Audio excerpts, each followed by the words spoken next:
چی بود؟ چقدر قشنگه. شهپریزاد دل. فریادم که بس که غارم زها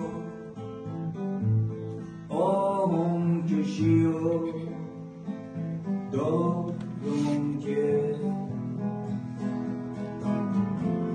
هرچه که خاطرم هستم همه از یادم بود بی خود دست خود دل مرده و ناشادم که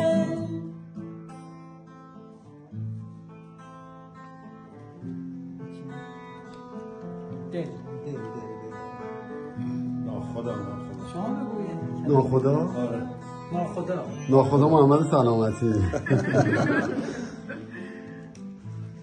بس که دادم زو شما چی بود؟ جارم زو فریادم که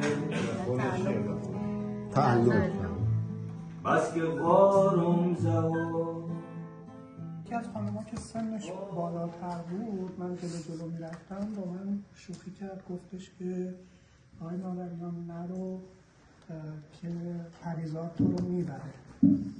گفتم پریزاد کیه؟ گفت صورت روشن داره، موهای طلایی داره اینا. گفتم که خیلی خوبه. بعد یه دفعه یکیشون پرید، نه آقای ناوریان 4 تا انگشت داره.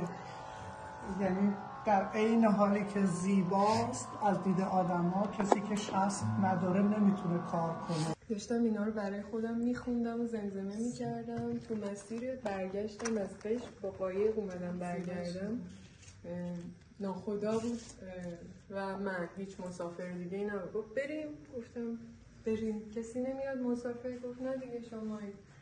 گفتم بریم باشه. همونجا فرمون رو داد دست من تا هرمز تا تیابندر پارک کردم قایقو و میگفتم واقعا مام دیویا انگار که شنید من داشتم صداش میکردم. گفت بیا تا هم یکم برون ببین چجوریه. یه کلمه هم میشه؟ بله. من نمایشنامه جدیدم یک چیه در واقع عاشقانه زمان است، اسم شهپریزاد دل. شهپریزاد دل. همه‌شون میان اونجا منتظر میمونن که یک ناجی بیاد و اونا رو نجات بده از این زندگی عبث و بیهوده و آخر اون ناجی نمیرسه و مقایسه میشه با تمام تمدن‌هایی که ما داریم. مثلا ما توی اسلام منتظر یک شخصی هستیم که بیاد ما رو نجات بده، توی مسیحیت به همین صورت هستش، توی کشورهای دیگه به همین صورت هست که یک نفر باید باشه که ما رو نجات، در صورتی که آدم باید به خودش برسه و بگه که بله خودمون باید خودمون زندگی رو بسازیم. من کلمه انتظار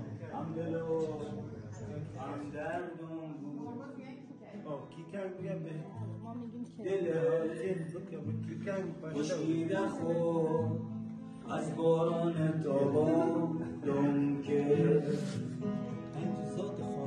تو پریزاده اری ذات من نوع بشر